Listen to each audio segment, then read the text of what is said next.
फालतू की बात करने चक्कर में बता रहा है यहाँ कहाँ जा कर ये है कौन ये रेसिंग करने की फोटो लेते हैं तो वो आपके साथ में था वो क्या अपना वो आरती वाला लड़का था वो आपके साथ में था नहीं क्योंकि मुझे लगा कि आप रेसिंग कर रहे हो कि कितने खतरनाक रेसिंग हो रही थी मैं बोल रहा मैं शौक था कि भाई इतने भयंकर गाड़ी चलाई आपने मैं खुद देख के मैंने कि भाई क्या गाड़ी चला रही वो आरती वाला लड़का भी था मुझे लगा कि वो आपके साथ में ही और मैंने नॉर्मल से बात करूं क्या हो गया रे उस तरीके गाड़ी तो भागी भी नहीं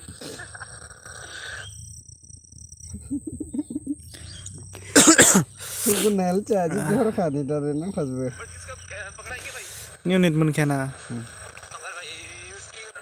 जो स्किल्स है ना भाई लड़की में बहुत कम होते हैं पता है तो सुनने को लड़का देख भी रहा भाई कौन सी बाइक थैंक यू निरसन फ्रेंड लेफ्ट जा रहे हो लेफ्ट ओरैनो होना नायदोंलां लेफ्ट जा रहे हो आप किस साइड जा रहे हो राइट लेफ्ट हाँ लेफ्ट जा रहे हो अच्छा ठीक है लोमजागासिनो दाखालिनिफ्राय भाई एम ए बर' औ सिनायदों नै दुब्लि खाथियाव जिरायना दोङो भाई लड़की पे सही लगी गाड़ी पता है बस गाड़ी चलाए आराम से भी लोमजागासिनो दाखालि न' मोनफैनानै मुलि जानांलायदों लड़की भी मैं तो ऐसे ही वाली है भाई क्या ही कर रहा हूँ गुजुनायबो जादों मुलिथ' जादों गुजुनायनिबो एक नंबर गाड़ी निकाली है मेरी गाड़ी में मा खालामदों एक्सक्यूज मी रैपिडो हाँ तो यही आपका रैपिडो तो यही आपका रैपिडो हाँ रैपिडो ये तो नॉर्मल बाइक नहीं लग रहा है रैपिडो ये को मैंने कॉल किया था ना अभी हाँ मैं ही आपका रैपिडो नॉर्मल बाइक जैसे रैपिडो में नहीं आता है नॉर्मल बाइक मतलब जैसे रैपिडो होता है अ खबरा मारै मेरा स्कूटी खराब हो गया तो इसके लिए मैं अपना सुपर बाइक लेके आया था नेरसोन र' दे आज सुपर बाइक लेके मैं रैपिडो कास्टमार फैदों नामा विश्वास नहीं हो रहा है लेकिन जैसे कभी ऐसा हुआ नहीं है ना लाइक रैपिडो तो ऐसे नॉर्मल घर में आ जाता है हाँ तो आज मतलब यही है रैपिडो नेरसोन अफिसियल दे ये कैमरा एक्चुअली मैं रैपिडो सुपर बाइक एक शूट कर रहा हूँ आपको कुछ दिक्कत तो नहीं है ना कोई प्रॉब्लम नहीं है फिर ओटीपी बता दो पहले वन टाइम पासवर्ड हाँ और आप ना मेरे को थोड़ा लोकेशन गाइड करते रहना बिकॉज मेरा ना बुलेट टूट चुका है थोड़ा सा ठीक है आप मेरे को थोड़ा सा लोकेशन साथ में हेलमेट भी यहाँ पर आप ले लो ये हेलमेट दहायनि खाथियाव भिडिअ नायबाय थादों ना साउन्डखौ हाम दाबो कपिराइट फैदों डिस्टार्ब जादों नङा इयाव थांदों ना लाइभआव नायबाय थादों माबाया मिउजिकआ मिउजिक माने भइस बेनोथ' रायलायनाया लानो सोलाय ब्लगनि सांगियालै खन्नै नुबाय आंखौ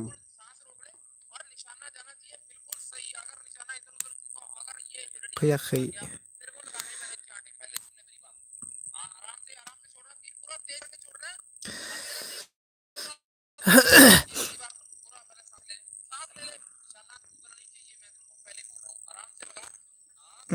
माने नुजायाखै आरोना स्क्रिनल' होदों आं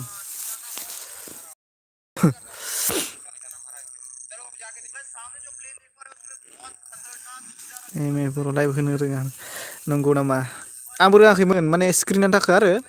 ओमफ्राय लाइभ होबोला भिडिअ केमेरायाबो अन जाखायोमोन आरो ओमफ्राय बै खैराबारिथिंनि सासे आब' दङ आरो बे लाइभ होबाय थायोमोन बेनाव एसे सोंबाय आं लाइभखौ माबायदि होयो स्क्रिनानो नुजानायखौ होननानै ओमफ्राय बे लाइभआव थुबा जे उनावहाय माबा थाङोना माबा मा होनो पाब्लिस खामिनि सिगाङावनो बेयाव टाइटेल लिरनाय ओमफ्राय कमिउनिटि माबा खालामनाय माबा कमिउनिटिनो एज रेस्ट्रिकसन माबा खालामनायालै मा होनोमोन बेखौ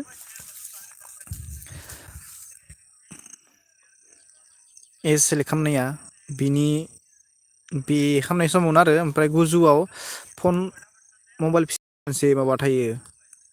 बेयाव थुना नांगो।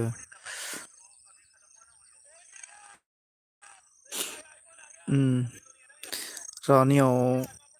नुजागोनदां दै माने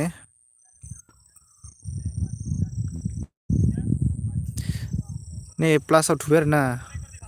आपलड होननाय बेयाव प्लास थुबायना ओमफ्राय नै ग लाइभआव थुनांगोन ना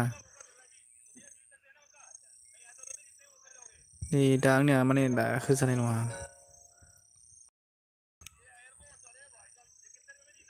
ओइ माबा माबि फैजोब्बाय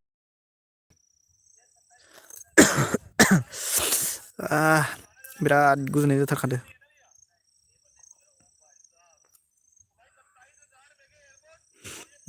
जागोन दे कल खालामनानै दा खोन्थाहरगोन।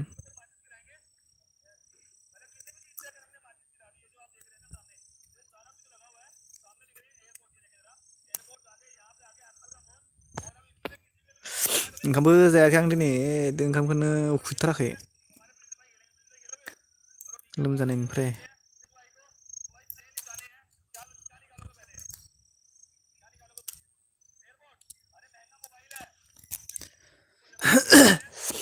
ओंखाम जाबाय नामा?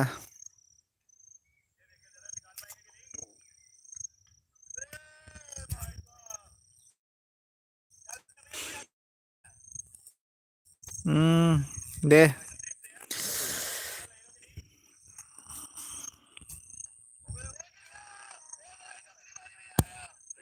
दिस message is help for review मा रिभिउ फैलायलायखो अ खालामनांसै नामा दे दा कल खालामबानो जाबाय ने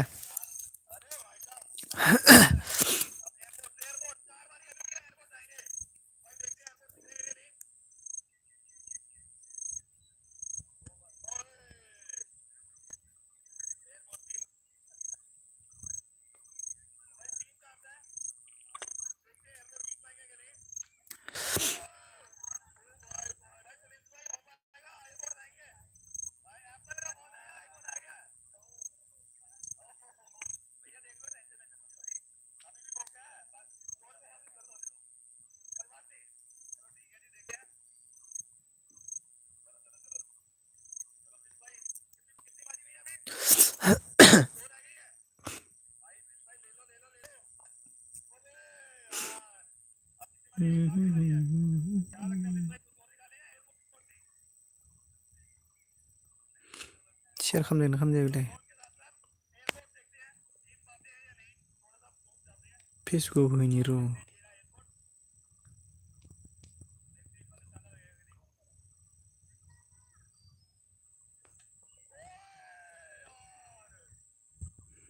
सोर माने ओंलै बसुमतारा सोर बेलाय नैबे सोर फट'बो गैया बे मोनसेल'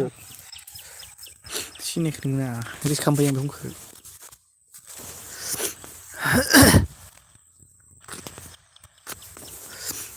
2005 आव जन्म जानायनो खायफाया मा फट'बो गैया माबो गैया रहिन फ्रेन्ड रिकुवेस्ट हरनाया दाबो दोङो नै 3 बोसोरनि सिगां मानसियानो थैलायलांबाय एक्सेप्ट खालामाखै दानना दोन थाथो जेबो जाया मानसि गैयिनिखौलाय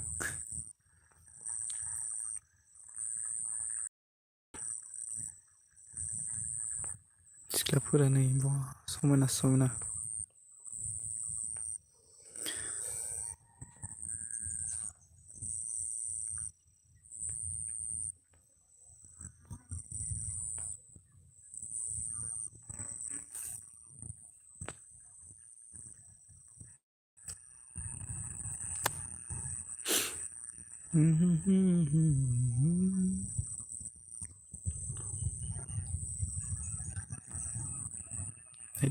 माबा माबिसो नुजायोलै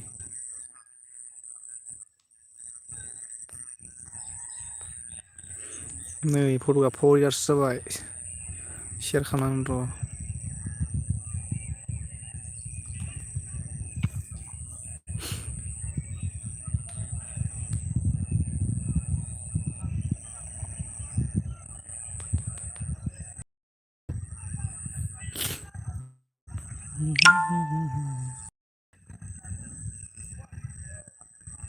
सोरनि भिडिअ फैखोलै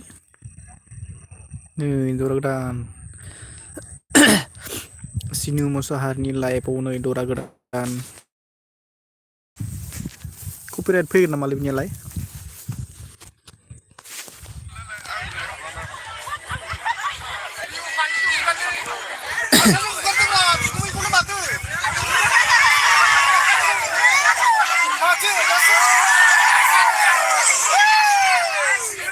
बिदिब्ला जोगोनारखौ जाग्रोसै आं नै सुरगे मा जाखोदो बियो नायनो र' नायनो नुवा लोगोफोरनोसो नायदो सना नार्जारि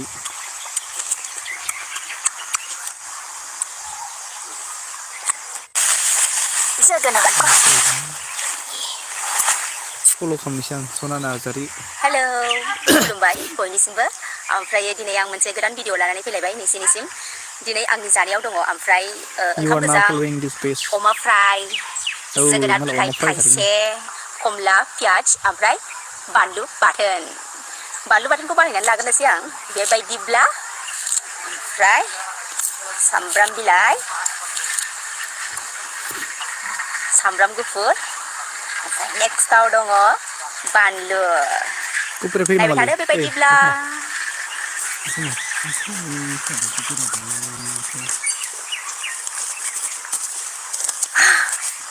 Udah.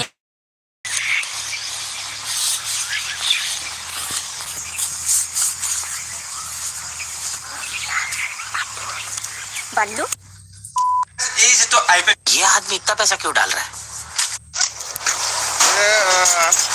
पाटगावनि सेरमंगा सेराव थानाय मोनसे सप्लीमेंट আজি গাইস এটা খাতৰা বস্তু দেখাম বস্তুটো হল Explain say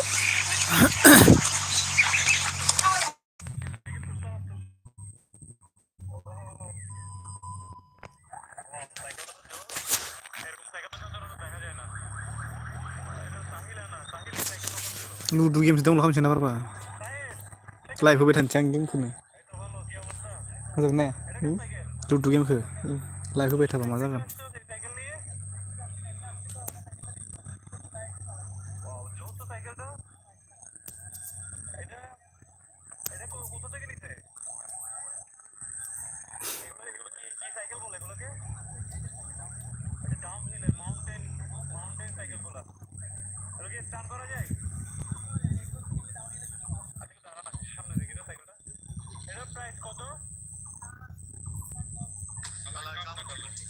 সাইকেলের দাম 3,25,000 টাকা এর কি আছে ওরকম স্পেশাল কি আছে